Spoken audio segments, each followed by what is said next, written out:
Good morning and happy Sabbath sa lahat. Ako pa rin po ang inyong makakasama ngayong umaga. Pero sasamahan po ako ni Sister Trisha bilang presider sa umagang ito.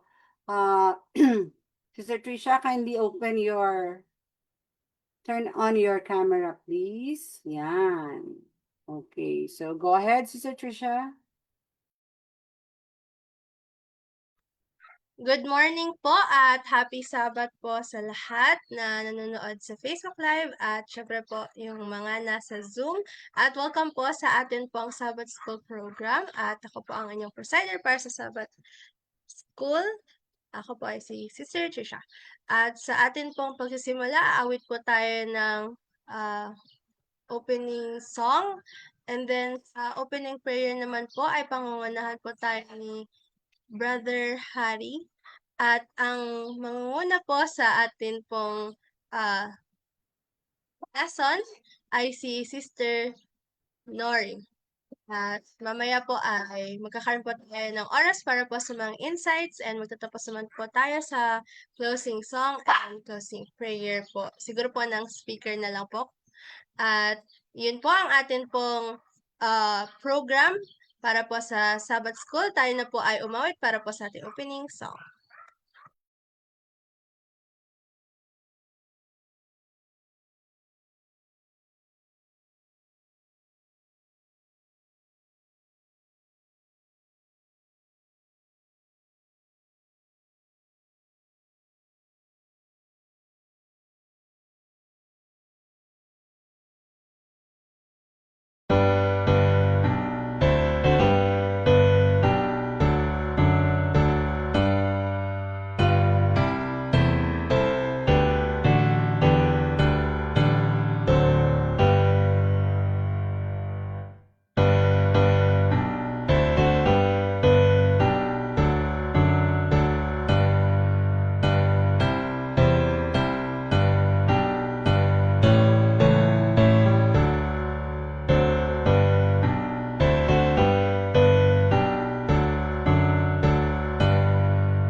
Tayo po ay maniglihod sa pananalangin.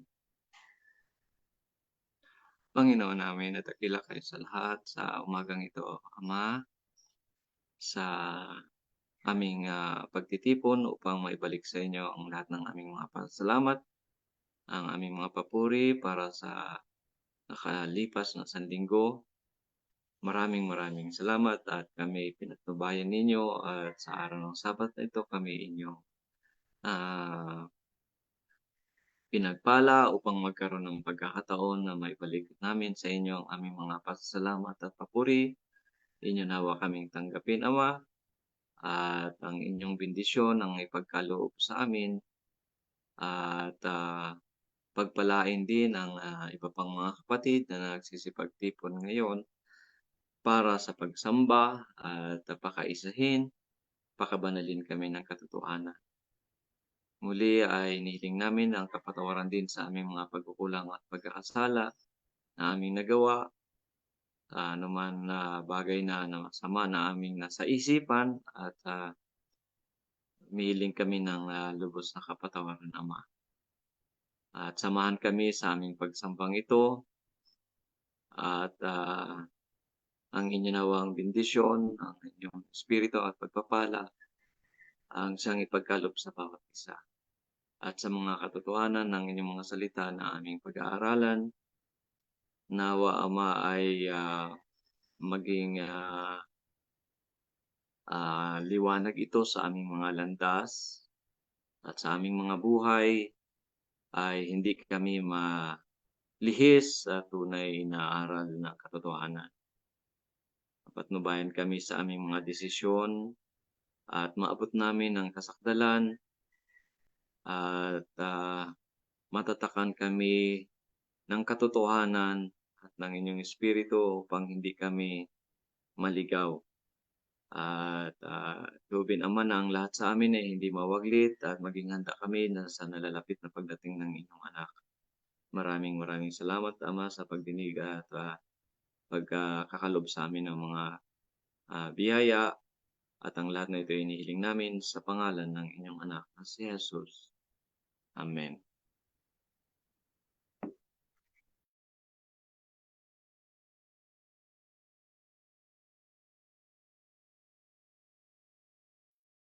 Thank you po, Brother Harry. At bago po natin mapakinggan ang Sabbath School lesson ay makakarinig po muna tayo ng isa pong special song na ipi-play po sa atin.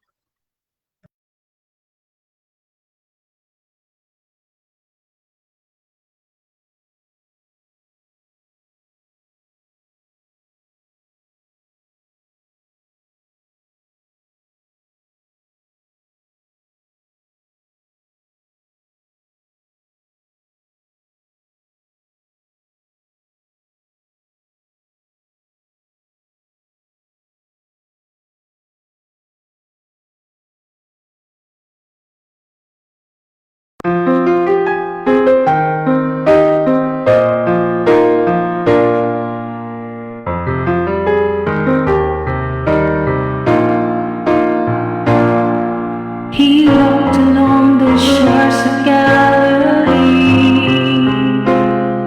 from clay formed the healing balm, the cost of life to see. When stones of wrath lay heavy in their hands, he knelt to write his mercy in the sand. Jesus came to set the captives free, showed us by the way you live, the way we need to be. Our love is more than words could ever say. We must touch them with compassion to help them find their way. How can we reach a world we never touch? How can we show them rest if we never show them love?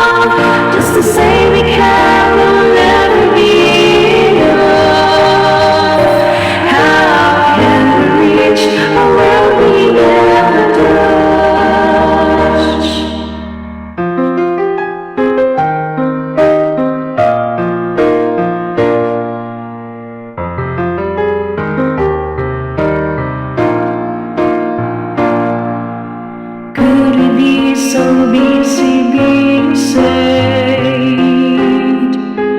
trying to impress the world that's long since lost its way.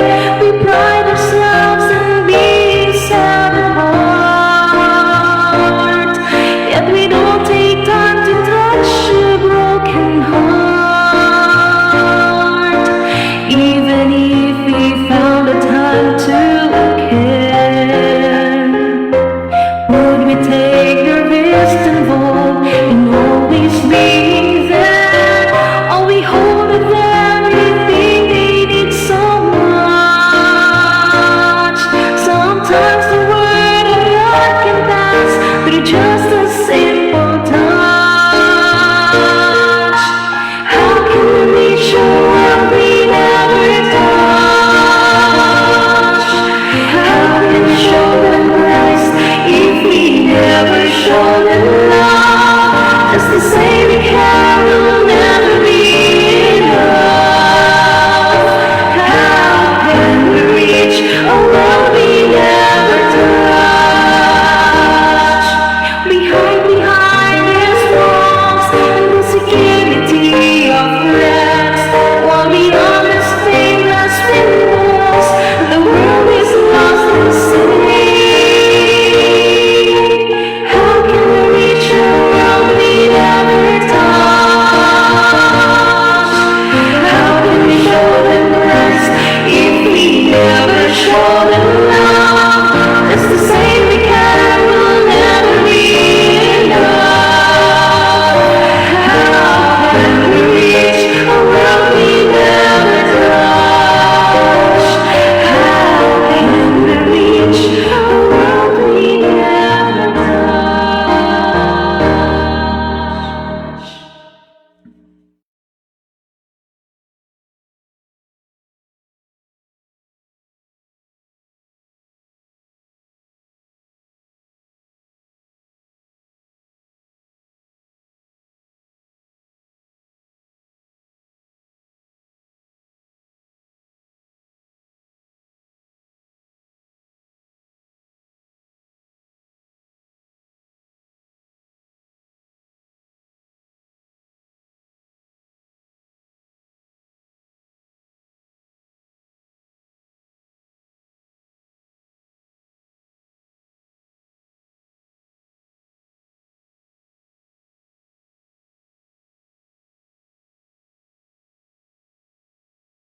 Ayan, maraming salamat. Napakaganda ng awit ni Sister Annalyn Burse. Ano po?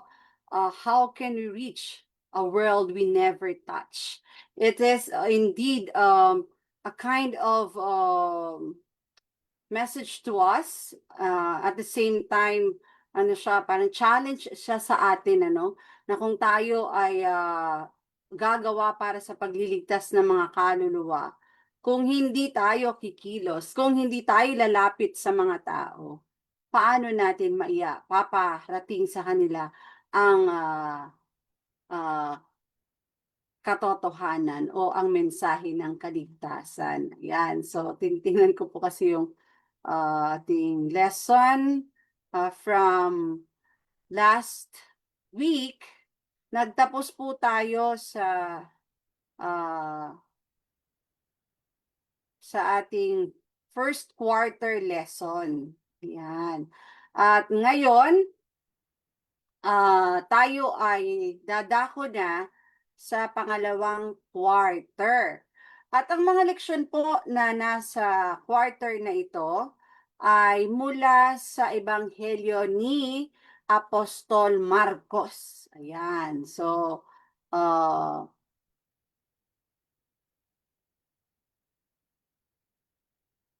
sabi po, it is impossible sabi niya dito ay to include the whole book of Mark in 26 lessons or in 6 months' time, the period allotted to it by the International Sabbath School Committee. So, ang ginawa po nila, it has been taught best, therefore, to gather out its most striking and important lessons instead of attempting to cover the entire life and ministry of Christ. Yan, yun pala yung ginawa nila dito sa lesson natin para sa second quarter. Sabi nila, pinakita dito yung connection historically and chronologically. We will say but very little, as Mark follows no strictly chronological order, and to attempt to explain the chronology of each event in the life of Christ with Mark for a basis would invite controversy and divert the mind of the student from the real lesson. So the writer of the book of Mark was a Hebrew whose name was also John, spoken as of John, whose surname was Mark. Oh, ito pala po yun. Katulad na sinabi sa Acts 12:12, he was nephew to Barnabas and accompanied Paul and Barnabas for a time in the work, but for some reason displeasing to Paul, left them. Sangayon po sa Acts 13:5 at saka verse 13 at saka sa chapter 15:37 and 38. And then he afterward became profitable to the apostle, yung Mark na yon, and was an instrument in the hand of God in spreading abroad the gospel. Although the shortest of the gospels, Mark is very full in its suggestions. Only 3 years of our Lord's ministry is related to him. So, and also, suggestions on the study of the lessons. Tayo daw po ng mga mag-aaral ng lesson galing sa panulat ni Mark ay matutulungan very materially in the study of these lessons if we will first read prayerfully, carefully, thoughtfully, the scripture covered by the lesson, and then the parallel passages in the other gospels before studying by questions. Wherever the parallel passage is referred to after a question, it is because it brings out an additional thought or adds force to the regular lesson scripture. Do not be satisfied with surface thoughts or with the delving and mining of others. Dig deep till the truth comes fresh to your own mind and heart, for only so will it do you good. Those who have great controversy, yung Spirit of Prophecy, sabi po, Volume 2 will find their great help on many of these lessons. Unfortunately, the book is out of publication, so that copies cannot be supplied at our publishing house. Ito yung panahon nila. Kasi itong lesson na ito, it was during 1891. Ayun. So, ito po ang lesson 1 ng quarter 2. Yan, tama. Quarter 2. So, hindi po ako, tawag dito, hindi ako kampante doon sa, sa nagawang slides. Kaya, gawin na lang po natin yung usual, no? Sapagkat, tayo po ngayon, ngayong araw po kasi, ay hindi makakarating, makaka-join sa Zoom. Ang nasa schedule natin na church ay Tarlac Church. But unfortunately, hindi po sila attend ng ating Zoom meeting. That's why we take over this morning's programs. Yan, yung Sabbath School at saka ang Hour of Worship po. So, samahan po ninyo ako sa pag-aaral ng atin pong leksyon, and inaanyayahan ko po ang lahat na buksan ng kanilang mga Biblia para ang bawat isa sa atin ay magbubuklat. Ano po, lahat po tayo ay babasa. Okay. So, Kung maaari po, si Sister Trisha ba nasa ano? May copy ka ba ng Sabbath School lesson? Or si Sister Pearly? May copy ka? O kayo ang babasa na lang. Ako ang mag-share screen. Yan. So, sa unang bahagi, sa Mark 1:1-8. Tama ba? Yan. Kasi ang coverage po ng ating lesson ay Mark chapter 1 verses 1-20. Before we start formally, may I request everyone to join me in a short prayer. Let's pray. Our most gracious and very kind Heavenly Father, we humbly come before thy presence this morning. We'd like to invite the Holy Spirit to grant us wisdom and knowledge to understand properly the lesson that we are about to discuss this morning. Help us, Father, that we may understand and learn of the precious truths from the writings of Apostle Mark. Thank you so much, Father, for hearing and answering our prayer.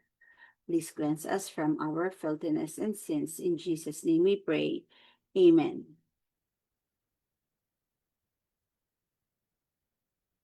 Share ko yung screen ko.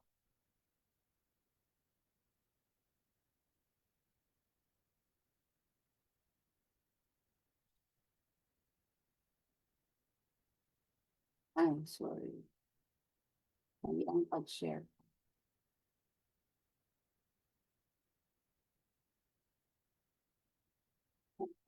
Dapat.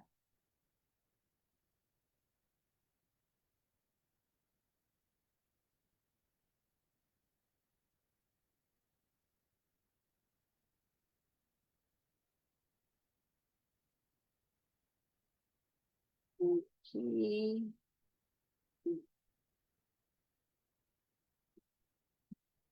Mhm.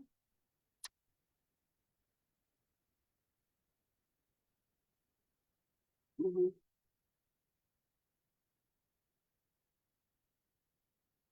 Ayan. So, kikita nyo na po. Ano po ang nakikita nyo sa screen? Yan. So, yung lesson natin ngayong umaga. Mark 1:1-20. This particular topic parallels with with the accounts in Matthew 4:17-22 and Luke 4:14-15. Okay.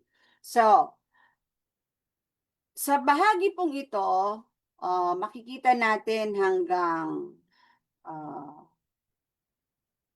ito. Mark 1-8. Ini-introduce dito ni Mark yung ang ating Panginoong Jesus bilang anak ng Diyos. Ano po? At si Juan Bautista bilang siyang anong tawag dito? Nag-pave ng way o naghanda ng daan para sa ating tagapagligtas, para sa ministeryo ng ating tagapagligtas. Ano po?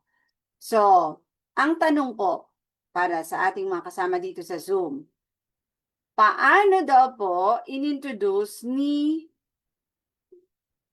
Mark ang kanyang ebanghelyo? Sige po. Sa verse 1 ng Matthew chapter 1. Go ahead. Sino po ang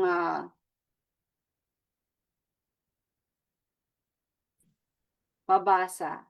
Sabi po dito sa Mark 1 verse 1, the beginning of the gospel of Jesus Christ, the Son of God. Yan. So dito pa lang, no, makikita natin pag introduce ni Mark, ito binigyan na niya ng emphasis kung sino si Jesus, the Son of God, di ba po?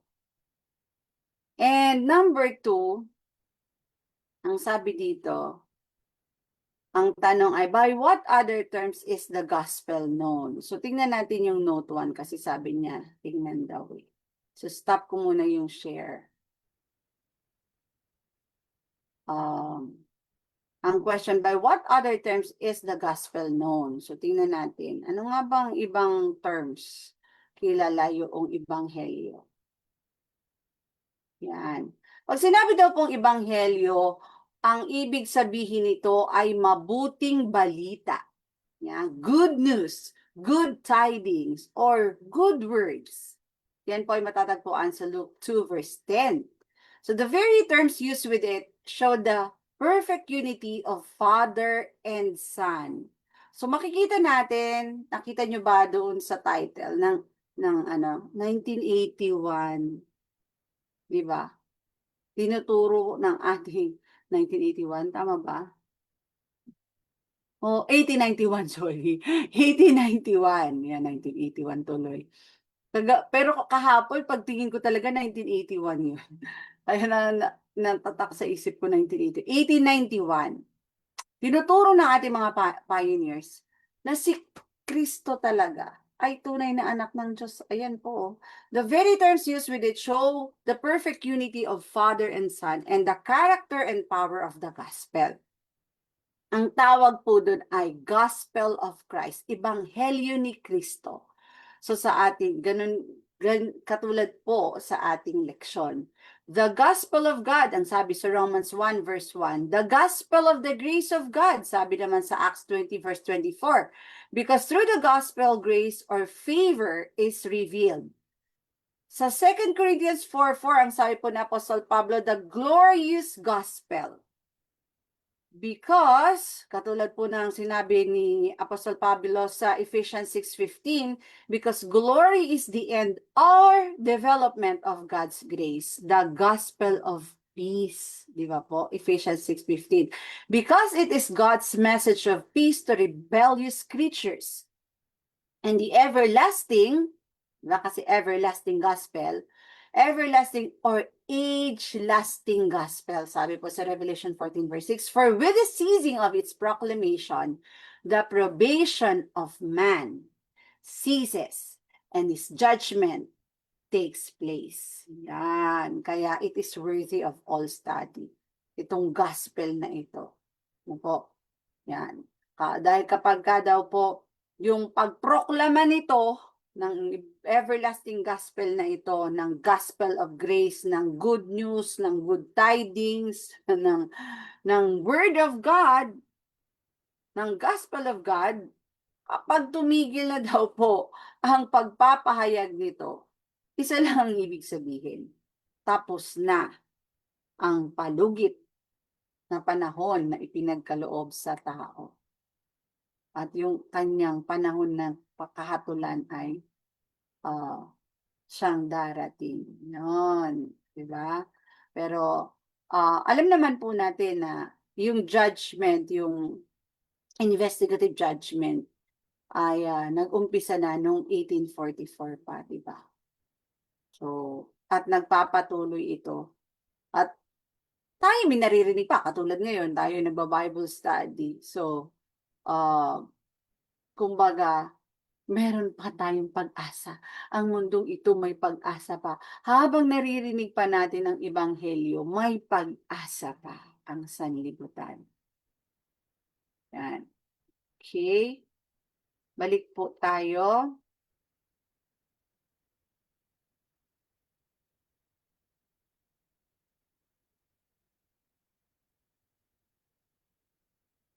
So, anong verse ito?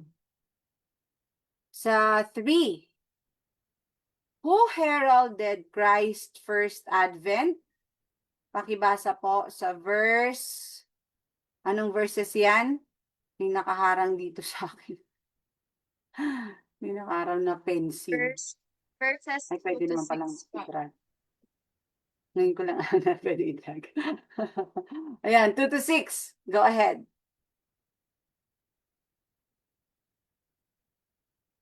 Sabi po dito, as it is written in the prophets, behold, I send my messenger before thy face, which shall prepare thy way for thee. The voice of one crying in the wilderness, prepare ye the way of the Lord, make his paths straight. John did baptize in the wilderness and preach the baptism of repentance for the remission of sins. And there went out unto him all the land of Judea and they of Jerusalem, and were all baptized of him in the river of Jordan, confessing their sins.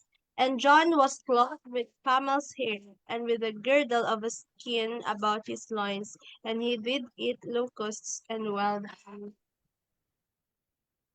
Yung tanong niya, who heralded Christ's first advent? Dito sa panulat ni Mark, kasi isipin ng mga tao, di ba yung ano, di ba yung ano, tatlong magi's? Di ba? Sila yung nauna. Pero dito sa ano, ang ibig sabihin lang dito sa lesson ni Mark, no? Sino daw, Sister Trish? Si Prophet? Sinong propeta? John. John. Oo, yung pinsan ni Jesus. Si John. John the Baptist. Yun. And, sa 7 and 8, what did he say of Christ? Anong pagpapakilala nitong si Propeta Juan kay Kristo?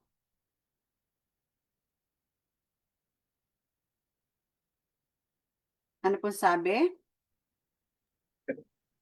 Sabi po sa verses 7 and 8, and preached, saying, There cometh one mightier than I after me, that latchet of hosts, whose shoes I am not worthy to stoop down and unloose.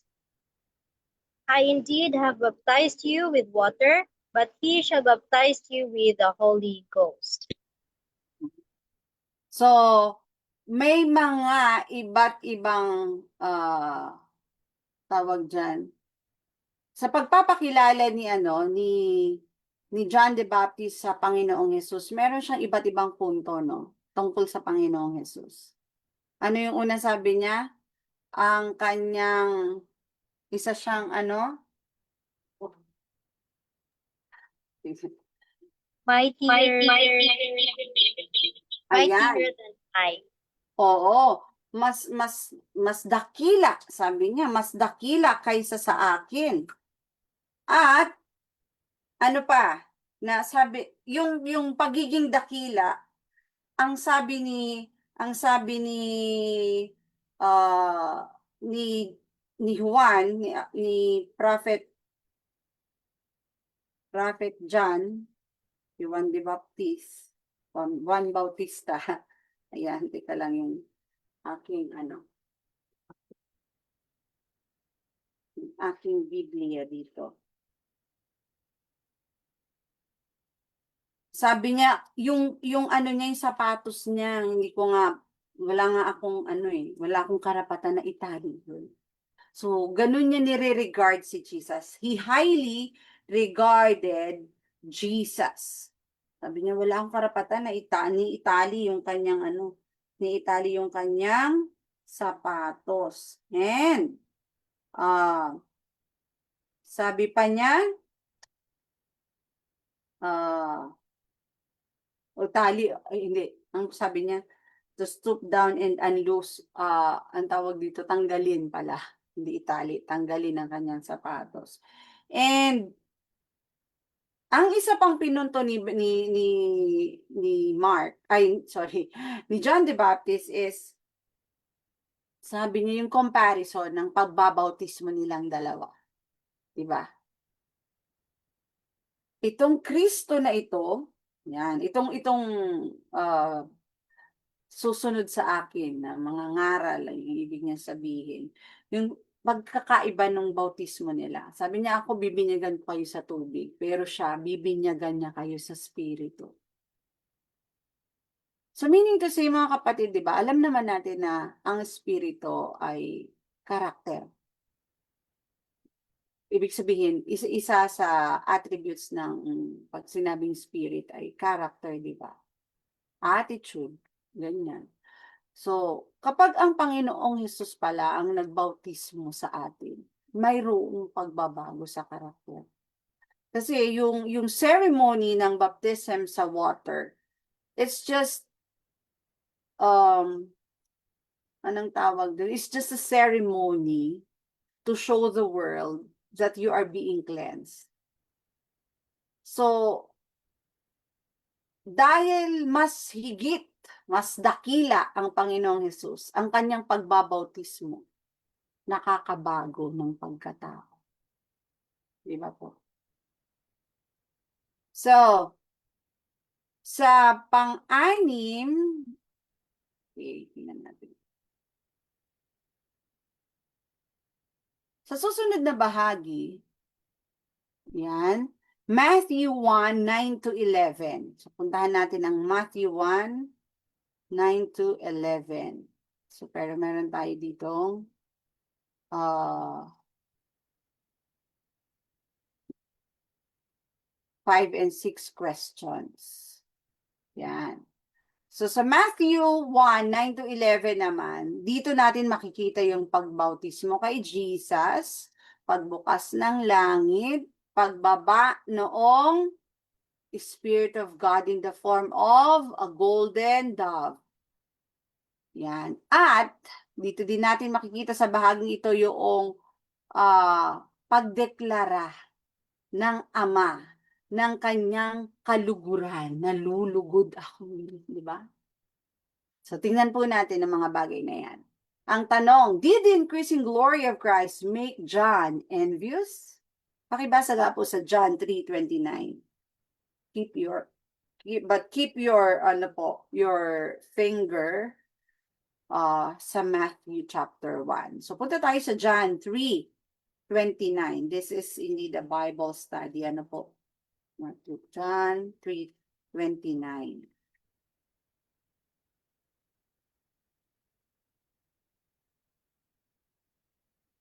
Babasa? Sino pong babasa?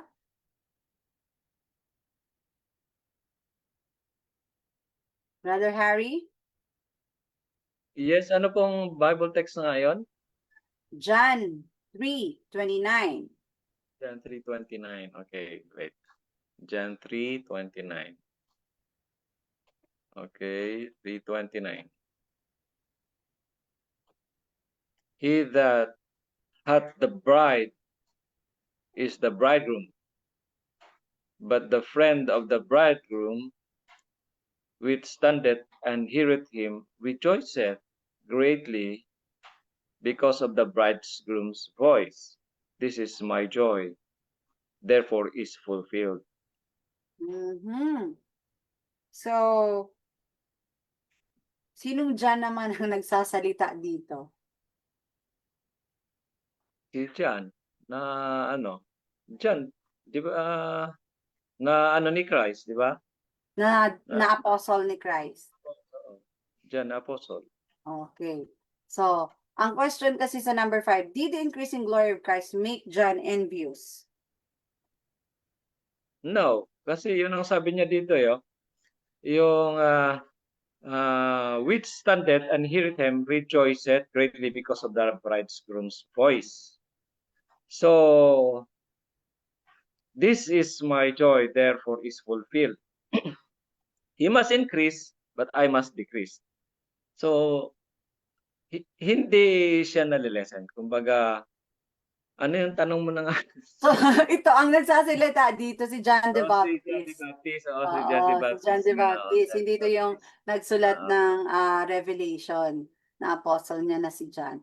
So, Yes, nagsasalita dito si John the Baptist. And indeed, yung pagtataas kay Kristo ay hindi niya yun ikinainggit.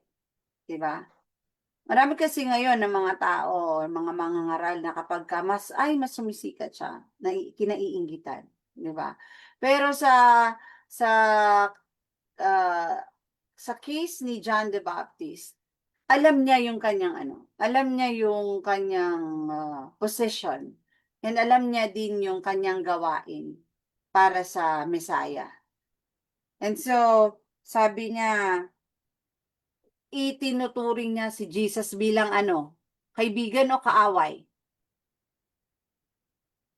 Bilang, sabi niya sa 3:29, sabi niya, but the friend of the bridegroom, di ba? So, kaibigan niya. Kaibigan siya ng bridegroom. Ang bridegroom ay ang Panginoong Jesus. Yan. Sabi niya, nasisiyan ako. Sino sa mga tao ngayon yung kapag yung kanyang kaibigan ay nagiging famous na, nakikilala na, ay naiinggit. Diba? Usually, mga tao ganon.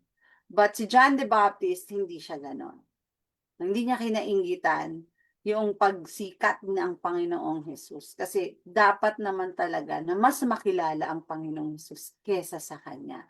So ano po yung tanong sa number 6? Where and when did Jesus make His first public appearance? So sa Mark 1 verse 9, balik tayo sa Mark. Anong sabi, Sister Trish? And it came to pass in those days that Jesus came from Nazareth of Galilee and was baptized of John in Jordan. Mhm. So, syempre alam naman natin na sa panahon ng pagbabautismo ni John the Baptist, syempre maraming tao talaga doon, di ba? And that was his first public appearance. Nagpunta siya doon sa Jordan River kung saan si Prophet John ay nagbabautismo at nagpabautismo siya sa kanya. Yun. Ito lang. Okay, so ngayon punta tayo sa sunod na question. Yun na lang pinahirapan ko yung sarili. May gusto lang akong i-clear kanina, no? Yes po. Yung John na yan, na John Epistle of John, siya yung nagsulat talaga niyang John. Oo. Pero yung John Kwento. 3:29 na salita, parang kinukwento niya lang yung mga salita ni John the Baptist. Okay, Yes. yun lang. Yes, indeed. Siya ang nagsulat dito, pero yung salita yon, yung sa 3:29 ay salita ni John the Baptist. Yan. Grabe din talaga, no? Katulad nung Mark. Oh, yung Mark, kung sino pa yung Mark, sino yung nagsulat ng Mark, sino yung Mark na so, siya pala yung Mark na na inayawan ni Paul. Tapos biglang nakasama, tapos later on nakasama niya din ulit. Well, anyway, so talagang kailangan talaga natin na pinag-aaralan natin ng maingat. Ayun. So, let's continue. Ano ngayon ang nangyari sa lugar ng pagbabautismo? Anong sabi sa verses 10 and 11?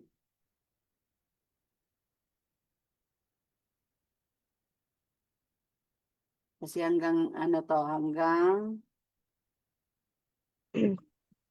Sabi sa 10 and 11, and straightway coming up out of the water, he saw the heavens opened, and the Spirit like a dove descending upon him.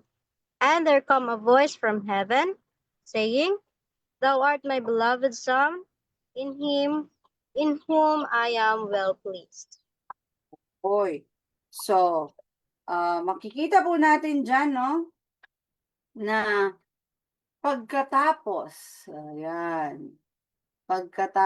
na siya ay mailubog sa tubig, no? Nakita ng mga tao doon, ng mga witnesses.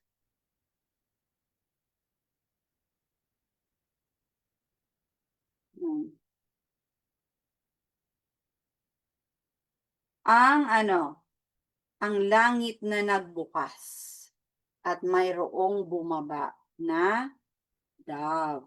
Ayan. dumapo ang dove sa kanya. So sayang no, hindi ko to nagawa ng ng PowerPoint presentation. Maganda sana maraming maraming mga images na pwede tayong maipakita sa ating mga viewers. But sa panahong ito na pag-angat ng ating Panginoong Yesus sa tubig ay bumukas ang langit at ang espiritu ng Diyos, no? Espiritu ng Ama. Katulad ng isang dove, ay bumaba sa kanya, dumapo sa kanya. And sa 11, eto na yung kung tayo yung nandun sa na yun, no? Dun sa scene na yun. Grabe yung privilege, di ba? Marinig mo yung Ama, nagbukas ang langit, tapos bumaba yung Espiritu ng Ama, tapos yung tinig niya ay narinig ng mga nandoon. At ano ang sabi niya? Sabi niya, "Thou art my beloved Son, in whom I am well pleased." So, pagpapakilala, ito yung unang pagpapakilala, tama ba? Ng Ama sa ating Panginoong Hesus. Ikaw, na nirecognize ng God the Father, si Jesus, bilang kanyang anak na kanyang kinaluluguran, natutuwa, no? Ang Ama sa langit sa kanyang anak na si Jesus. So, yung pagpapabautismo niya, yung undergo niya sa rite of baptism is well-pleasing to God.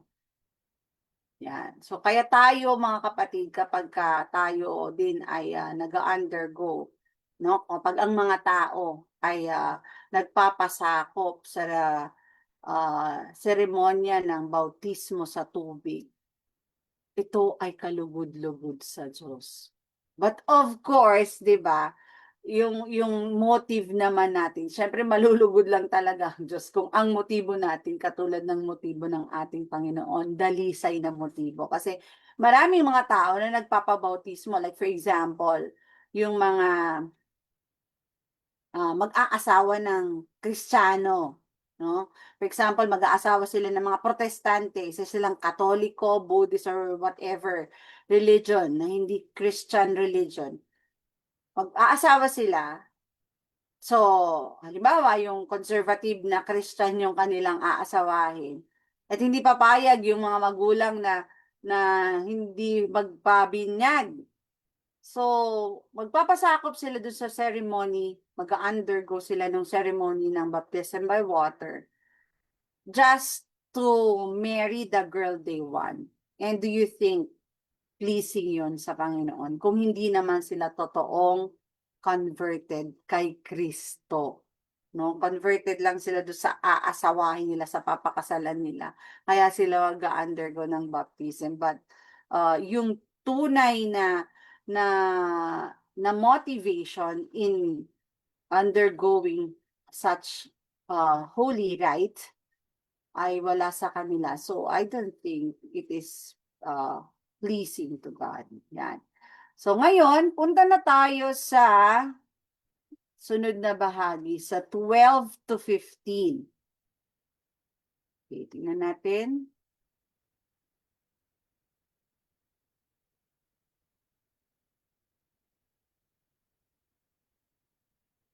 Sa 12 to 15. Okay. Tingnan ko lang, ha.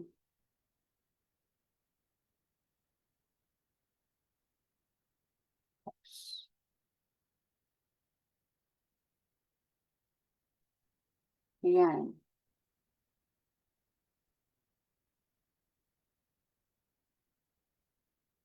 Okay.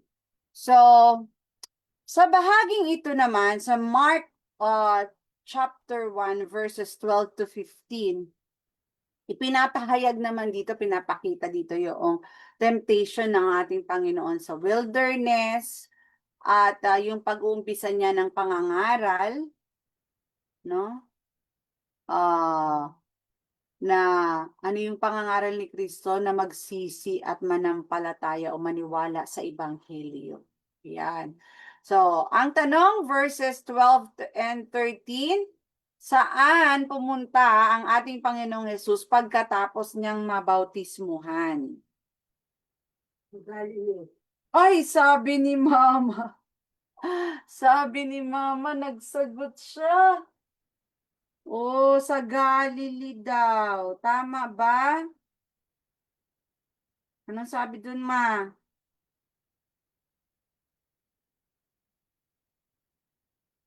Sabi, sabi sa 12 and 13.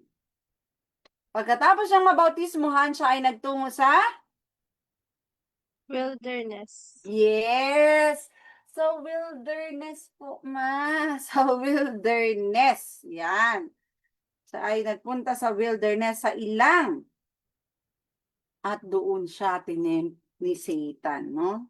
Sinubukan siya na ihulog sa kanyang mga patibong. Ayan. And, question number 9, for what reason was he tempted? Yan.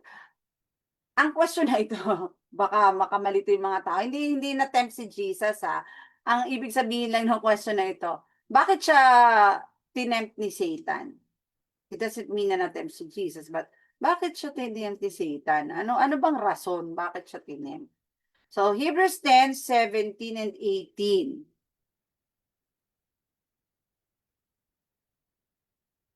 Buksan po natin ang ating mga Biblia sa Hebreo. Hebrews.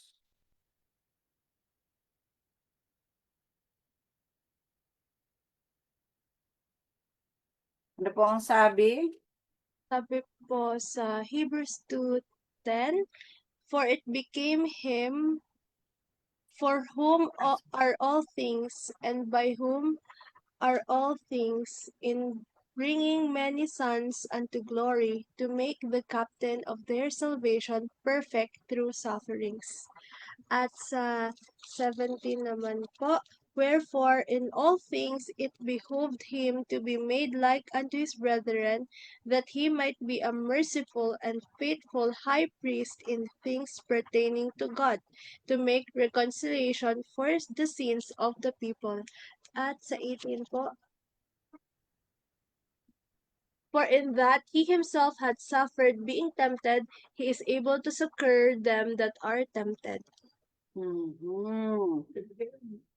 Hebrews 2, verses 10, 17, and 18. So maliwanag po sa mga bersikulo na ito na ang dahilan bakit siya pinahintulutan ng Ama na itempt ng kaaway ni Satanas. Ito ay para po pala hindi natin masabi no na ay kasi ano naman siya anak naman siya ng Diyos, 'di ba? Kasi hindi natin siya katulad. So he was subjected to the temptations of Satan para makarelate siya sa atin. Para mas maging natin siyang perfect na advocate sa harapan ng Ama. Dahil kung hindi, no, hindi niya alam yung struggle, 'di ba? Na kapag ka natitempt ka, 'di ba? Kasi ang struggle talaga sa isip nangyayari 'yan Tapos 'di ba, yung ano pa na, yung katulad niyan, yung ano niya, yung situation niya that time na tinitempt siya. He was so weak and starving, 'di ba? Imagine mo 40 days and 40 nights na walang kain, walang inom. So, very weak siya physically, and yet he was subjected to temptations. So, kaya tayo din, na ibig sabihin na kahit na anong sitwasyon natin, kung titingnan natin ang karanasan ng Panginoon, pwede din tayong magtagumpay. Kasi, hahawak tayo dun sa lakas niya Kaya nga napakahalaga po talaga na na, alam mo yun, kapag ka nanghihina tayo, titingnan natin yung mga nasa likod natin. Kasi may mga, hindi mo maiiwasan talaga na may mga tao na nasa likod natin. Kaya kapag ka tayo ay ano, lalo na katulad niya, kapag kami anak tayo, di ba? Ah, kasama natin dito ang dalawang dalaga. Kapag kami anak kayo, mas yung ano nyo, yung steps nyo, mas pinag-iisipan yung mabuti. Ako, I feel on this, ano on this, particular situation. I really failed miserably. Kasi, hindi ko binigyan, hindi ko binigyan ng pansin yung fact that my son was looking up to me. So, nung bumitaw ako, nung nagpadala ako sa aking kahinaan, may nadamay ako. Pero ang Panginoong Jesus, tayo yung iniisip niya all throughout the struggle. Tayo yung iniisip niya, hindi ako pwedeng bumitaw, hindi ako pwedeng matempt. Kasi paano na yung mga tao na reason bakit ako bumaba dito sa lupa? Paano na yung mga nilikha namin dito sa earth na mga tao? So, kailangan kong maging malakas. That's why humawak siya sa Ama. So, kung paano ang Panginoong Jesus humawak siya sa Ama, ganun din naman tayo, hahawak tayo sa lakas ng Panginoong Jesus. So, siguro kung meron akong ganong kaisipan, during that time, I will not end up like this. It takes, talaga, no? It takes a lot before we learn things. And buti na lang hindi ko katulad ang Panginoong Jesus. Kasi mas inisip niya yung iba. Inisip niya tayo, no? Kesa dun sa kanyang sarili. Patuloy po tayo. Meron pa siya dyan sa Mark 4. Hebrews. Yeah, sa Hebrews, meron pa siyang sinabi sa Hebrews 4:15 and 16. So, sabi po dito, seeing then that we have a great high priest that is passed into the heavens, Jesus, the Son of God, let us hold fast our profession. And Ay, mali pala. 15, 15, 16 Tama. pala, sorry. Yeah. For Ay, we have 15. not a high priest which cannot be touched with the feeling of our infirmities, but was in all points tempted like as we are, yet without sin. Let us therefore come boldly unto the throne of grace, that we may obtain mercy and find grace to help in time of need. Ayan, di ba? So, yun yung reason. Kasi kung hindi siya kung hindi siya pinahintulutan na subukan na i-tempt ni Satan, hindi siya magiging fit to be our high priest. Na siya yung pinaka-advocate natin in front of the Father. Na sa tuwing nagkakasala tayo, sa tuwing na susuccumb tayo ng mga tentasyon ng kaaway, siya yung nagpi-plead kasi alam niya exactly kung anong pakiramdam. Alam niya yung struggle. Although hindi siya nahulog katulad natin, pero alam niya yung struggle. That is why he is a perfect fit to be our high priest.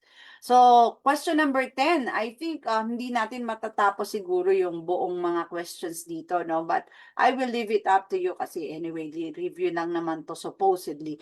But let's continue. Sa 10, at what time does our Lord next appear? So, after ng wilderness, struggles niya sa wilderness, saan na siya muling nakita?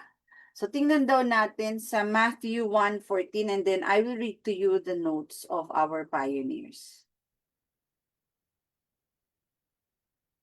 Verse 14 ng chapter 1, Mark.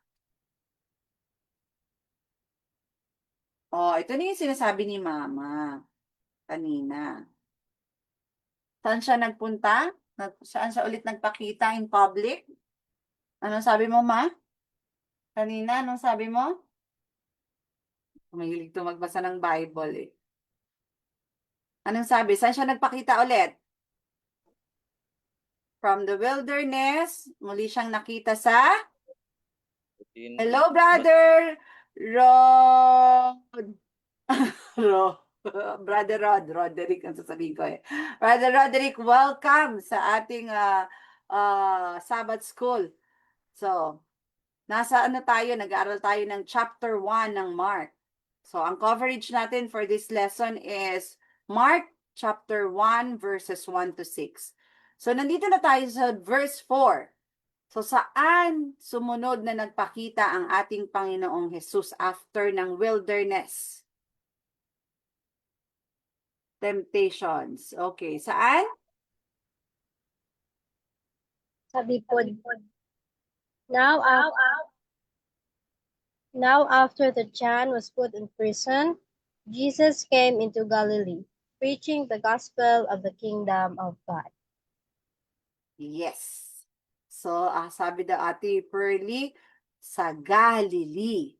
So, anong significance nitong pagpapakita na to? Let's see. Pakitandaan ha, number 9 tayo. Baka mawala ako eh. Yan. Si Mark daw, katulad ni Luke at saka ni Matthew, passes over the first 6 months of our Lord's ministry, recorded in John, and begins his account after the first Passover and after John the Baptist was cast into prison. During these first 6 months after the temptation from the autumn of AD 27 to the spring of AD 28, our Lord wrought the miracle at Cana of Galilee and visited Capernaum. From thence, he had attended the first Passover at Jerusalem, cleansed the temple, taught Nicodemus, visited the woman of Samaria, and healed the nobleman's son. His public preaching seems to have begun at this time. Here was fulfilled the 7 weeks and the 62 weeks of Daniel 9:25, when Messiah the Prince was manifested. Oh, yun pala yung significance ng pagpapakita na yon sa Galilee, yung kanyang gawain sa Galilee. Yan, nag-mark ng fulfillment ng 77 weeks and the 62 weeks ng Daniel 9:25. Okay. So, na fulfillment ng prophecy. Ano? So, balik tayo. Nasa ano na tayo? Question number 10. Tama. So, question number 11 na tayo. Punta na tayo dito. Balik tayo.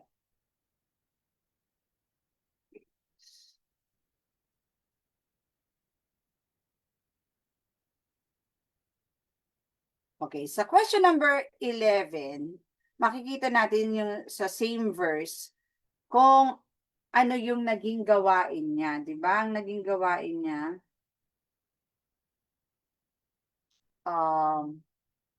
Mark 1:14, so Mark 1:15 na tayo. Kasi sinabi niya, the time is fulfilled and the kingdom of God is at hand. Repent ye and believe the gospel. So, ang gawain niya ay mangaral. No, nangaral siya. Anong pangaral niya? Magsisi. No? Pinagsisisi niya mga tao. At hindi lang pinagsisisi, kundi sinasabi na manampalataya kayo, maniwala kayo sa ebanghelyo. No? Ebanghelyo ng kaligtasan yan. So, ang tanong, in what is the gospel message summed up? So, ang sagot ay katulad ng binasa ko kanina, repentance. Diba? Verse 15. And sa Acts 20:21, kung inyong bubuklatin, sa 20:21 ng Acts 20 verse 21. testifying both to the Jews and also to the Greeks, repentance toward God and faith toward our Lord Jesus Christ. Yan. So, katulad din yan ng ng pangangaral ni Apostol Pablo sa mga Hudyo at sa mga Griego. Pagsisisi. Bakit nagsisisi? Sapagkat ang mga tao ay sumalangsang sa kautusan ng Diyos. At yung ebanghelyo na sinasabi, yun yung pananampalataya sa ating Panginoong Jesus. Oh, hindi talaga mag-aral ng salita ng Diyos, no? Yan. So, what does repentance simply imply? Kasi, naalala nyo, si John the Baptist, pagpangaral ni John the Baptist, pagsisisi. Tapos si Jesus, ganun din, pagsisisi.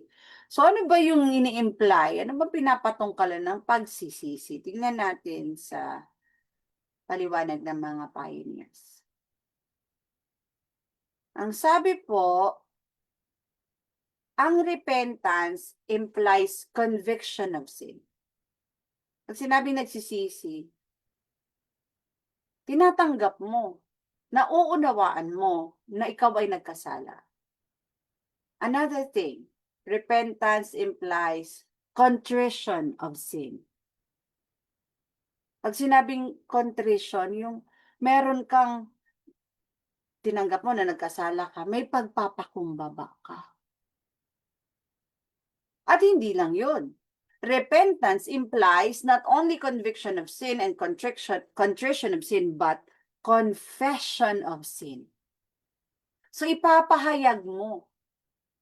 So, hindi mo pwede sabihin na, pag dumalangin ka, Ama, patawarin mo po ako sa lahat ng aking mga kasalanan. So, sinasabi lang natin yan sa public prayer. But when we are convicted of a particular sin, yung pagpapakumbaba or being contrite, sasabihin mo talaga verbally sa Panginoon. Although hindi ka nagsasalita using your mouth, but using your head, your brain.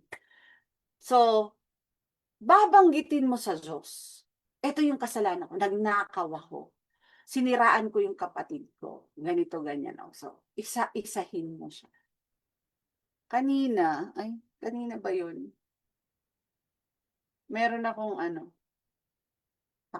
nakalimutan ko. Parang nagsasalita ako kasi isa sa aking kahinaan yung pagiging tactless. Dami kong makuda, di ba? Tapos, kaya nga mas maganda na huwag ka na lang magsalita para hindi ka magkasala. Or bago ka magsalita, dapat isipin mo talaga muna, i-digest mo muna sa brain mo, paprocess mo muna sa brain mo. Na yung sasabihin mo, hindi mag-boomerang sa'yo, na ikaw pa yung nagkasala. So ako, isa yan sa kahinaan ko na, ang bilis kong mag-isip, ang bilis din ako magsalita. Pero yung mga pagkakataon, maraming pagkakataon na loading yung utak mo. Hindi ko talagang tamang sasabihin. Pero kapag kasalanan yung gagawin ko, yung sasabihin ko, ang bilis umandar ang utak ko. Di ba? So kasama na po yun sa pagsisisi na babanggitin natin yung kasalanan. At ang kasunod na nun, tayo ay nako-convert. Nababago tayo. At yung tinatawag na conversion na yon, ang ibig sabihin, pag converted tayo, aalis tayo dun sa kasalanan. Mula sa kasalanan natin ginagawa. Naalala ko sinabi ni Sister White, true repentance is confession of sin and a turning away from it. Kasi first and foremost, sin is the transgression of God's holy law. Diba sabi yan sa 1 John 3 verse 4 and Romans 7:7.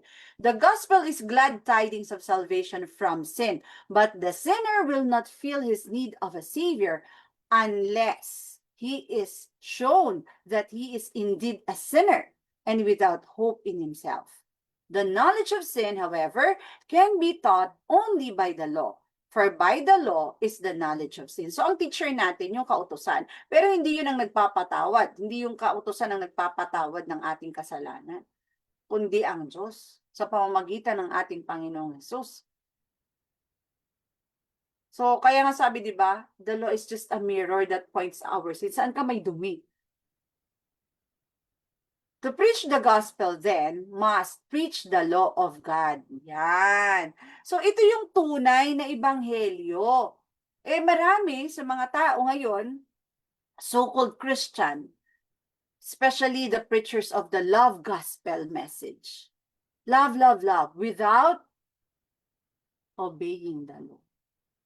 And much worse pa, na love lang sila, nakafocus sa love lang ng Diyos, without obedience of the law.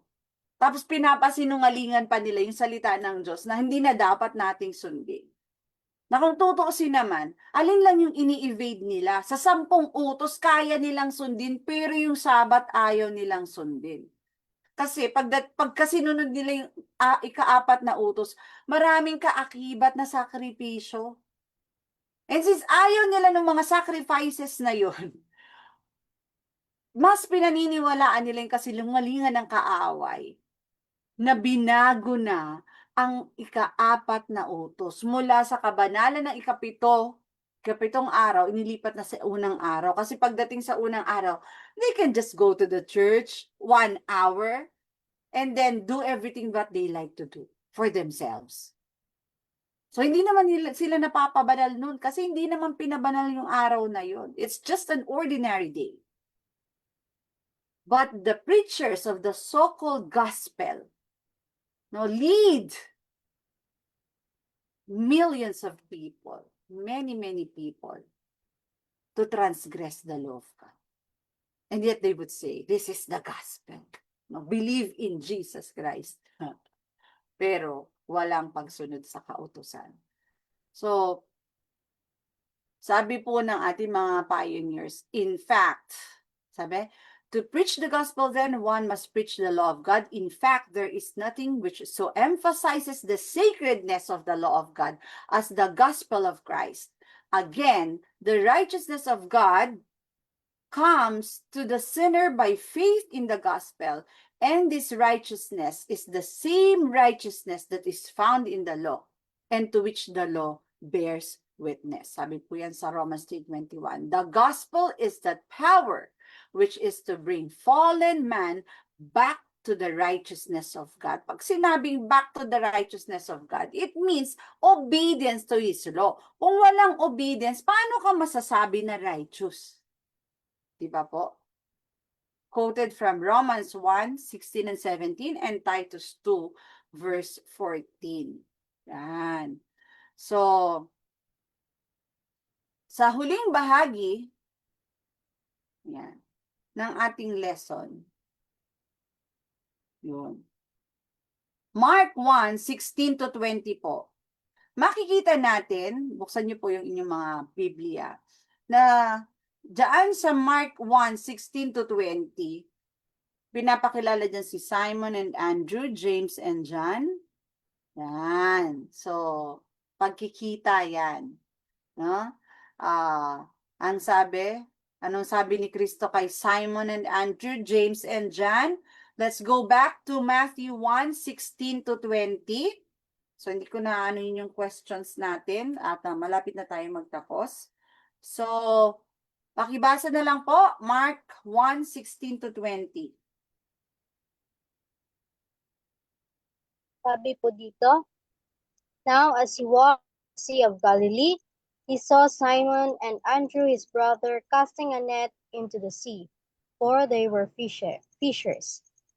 And Jesus said unto them, come ye after me, and I will make you to become fishers of men. And straightway they forsook their nets and followed him. And when he had gone a little further thence, he saw James, the son of Zebedee, and John his brother, who also were in the ship mending their nets. And straightway he called them, and they left their father Zebedee in the ship with the hired servants, and went after him. Yay! Anong sabi ni Jesus kay Simon, Andrew, James, and John?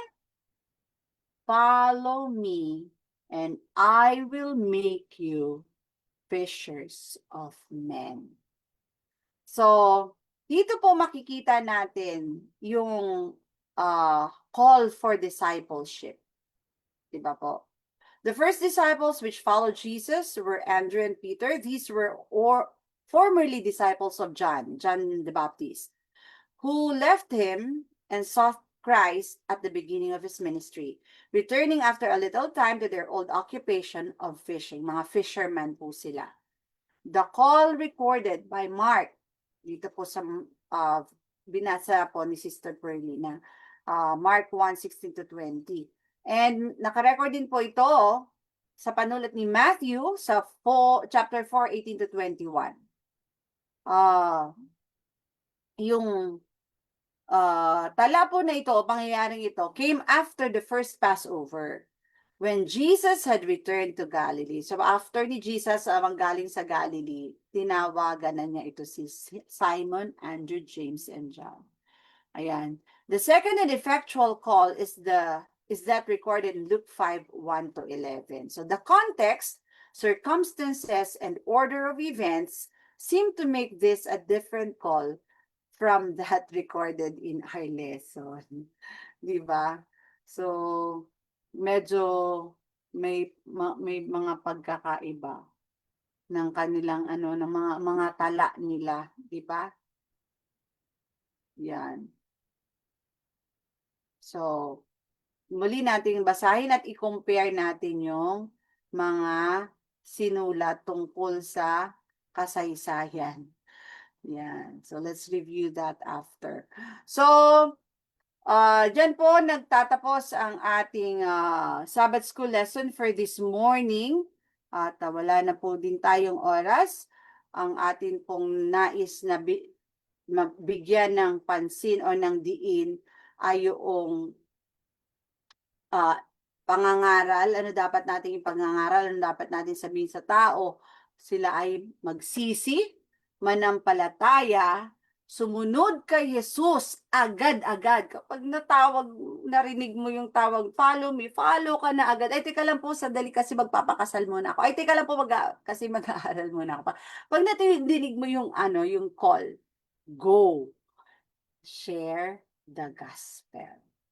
So, yan po ang atin pong lesson for this Sabbath. Tingnan natin kung ano yung pwede na for reflection ng ating pong mga kasama dito sa Zoom. Bago po tayo magtapos, I will share again my screen and I will ask our Zoom attendees to answer the reflection question with S. Yan po.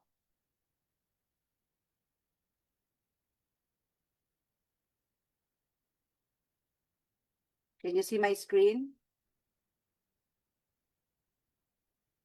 So, ito po ang ating reflection questions.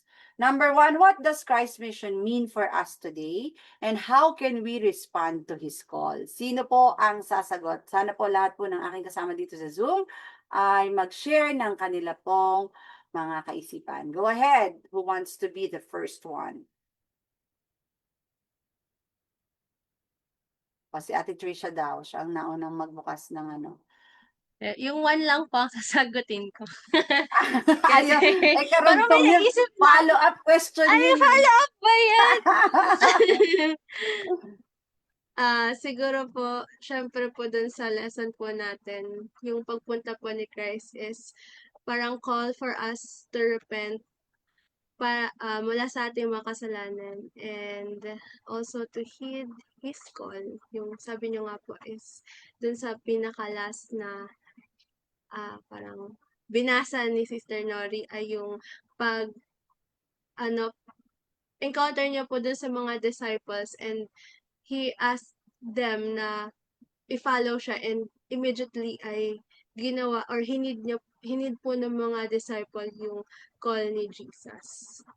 So, yun po. And yung how can we respond to his call? Hindi ko alam kung paano to sasagutin. Parang how? Paano mo daw? Oh, ako kasi based on my experience, karakaraka.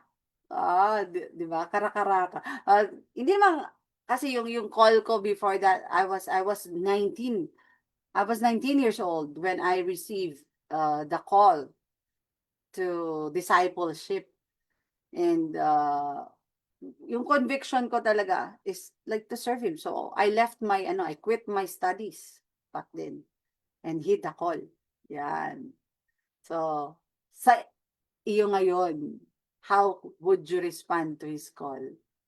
Siguro same po na despite yung actually po parang 'di ba po yung family ko po is hindi naman sila mga Adventists. So parang despite parang yung mga negativities, yung parang pagsasabihan po ako ng iba po na wag Mm. daw ako, basta even before pa naman po na paging Adventist ko, ay ang hirap naman yung paging Adventist, ganyan, wala akong makain. And pag Saturday, wala ako sa mga events, ganyan. So, I think, ano naman po talaga, when God calls you, parang convicted you, talaga pong susunod ka. Kasi, you realize and parang understand na siya mismo yung tumatawag. So, why not respond? Parang ganun po. Kaya, parang mabilisan din po ako na, ay, hindi ko na po sinasabi na, hindi po ako nagkakasala ngayon. Pero before po, ano ko lang po, binabalikan ko lang po yung call ng Diyos sa akin. Talaga pong, parang immediate din po siya na conviction na kahit na iwanan ko na din yung mga dati kong nakasanayan kasi for a time po naging Catholic din po yung practice ko po. So, pero hindi po nawala po talaga sa akin yung understanding na ano po, may Diyos po tayo, parang ganon. Kasi sa Catholic po, ang daming kailangan parang i-please na mga parang saints, Mm. parang ganon. So, Yeah. parang it wasn't parang hard na alisin po yung ganong parang, ano ba, tradition na mag-call ka kung kani-kanino, parang ganon. Kasi parang, Mag-invoke. opo, Mag-invoke ka ng mga patay. opo, parang ganon. So, yan. Amen. Amen. So, thank you, Sister Trisha. Anyone else po, bago tayo magtapos, would like to answer and share their reflection? Ako po, te. Go ahead, Pearly. Sa unang katanungan po sa what does Christ's mission mean for us today? So ano yung parang ibig sabihin ng mission ng ating Panginoon sa atin ngayon. So doon nakita ko po na yung mission niya dito sa sanlibutan is ipakita sa atin na mga tao na kahit tayo ay tao, kaya natin na maging perpekto, pero syempre sa tulong ng Ama na nasa langit. Kasi nung nandito siya sa sanlibutan, ay hindi naman siya nag-rely sa kanyang sarili, kundi nag-depend siya doon sa kanyang Ama, kaya siya ay nakapanagumpay at kaya siya naging perpekto na namuhay doon sa sanlibutan na walang kasalanan. So yun yung mission ng ating Panginoon, at ang isa din kanyang mission is upang tayo ay mailigtas sa kasalanan na ating nagagawa sa araw-araw natin na buhay. At sa pangalawang tanong naman po, sabi, how can we respond to His call? Ay, ang sasagot ko po dyan is yung sagot ni Isaiah sa ating Panginoon, yung nagtatanong siya kung sino yung ipapadala niya. Diba ang sabi ni Isaiah is, here am I, send me. So yun po yung kasagutan po at yun din po yung reflection ko sa Sabbath School natin. Amen. Maraming salamat, Sister Pearly. How about Brother Harry and Brother Rod? And Brother Ezekiel. Oh, Brother Ezekiel wants to share his reflection. Go ahead. Happy Sabbath. Happy Sabbath. Just want to say that God never respect a person. If God call anybody and we surrender ourselves or we give ourselves to God, God will use us. Because Jesus used only 12 disciples. They are on the street. Some of them are beggars, some of them are fishermen, and God will use us if we surrender ourselves or we give the power to God, or if we dedicate ourselves. Because the greatest thing that God given is the willpower. Because God gives us the willpower and we have the willpower to make a decision. If we choose our willpower and we give it to God, God will use us. If we surrender our willpower and give it to Satan, we will see that sometimes we become the vessels of Lucifer. So sometimes we surrender ourselves or we give our willpower to God and God will use us. How to surrender ourselves? We must pray that not the will of men, but we must follow the will of God. And sometimes we think that the men can do, or sometimes we have a problem or have some situation, we go to men and we discuss about the men. But no. If we have a problem or we have something in life, we must always go back to God, go back to Bible. If we give our full listen to God, God will use us.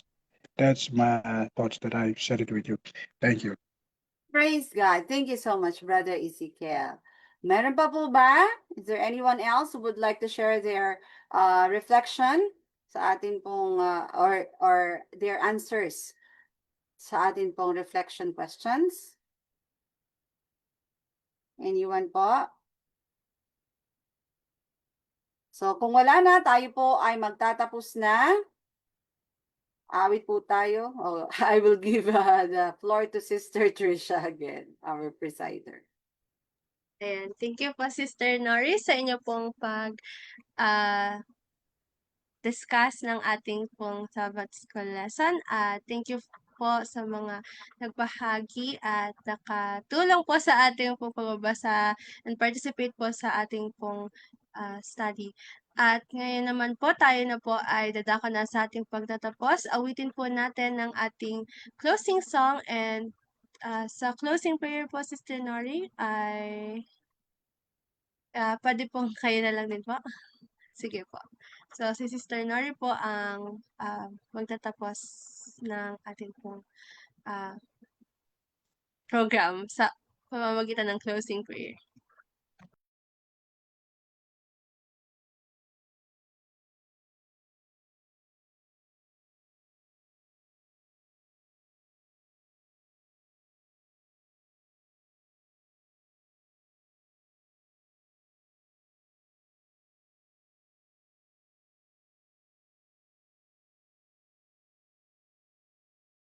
Awitin po natin itong There's a Place for Every Worker.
Shall we pray?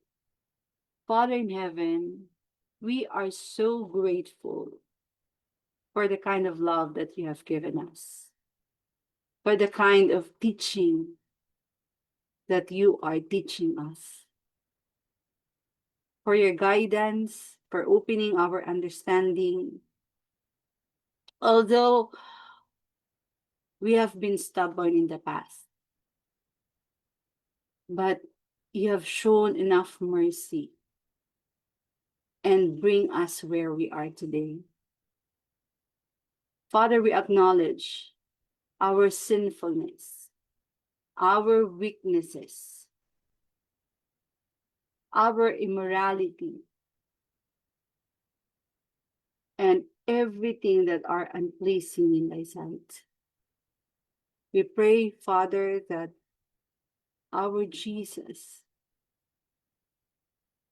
his blood, would cleanse us from all this for this filthiness and sins.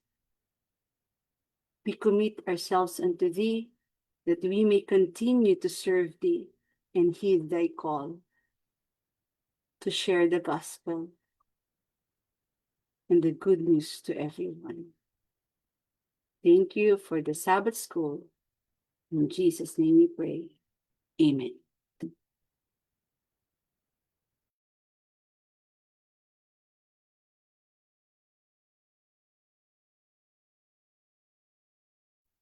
Muli po, thank you po Sister Nori sa inyo po panguna sa ating Sabbath School at maraming salamat po sa mga nanonood for our program this Sabbath School at babalik po tayo, magkakaroon lang po tayo ng short break and babalik po tayo para sa ating second service.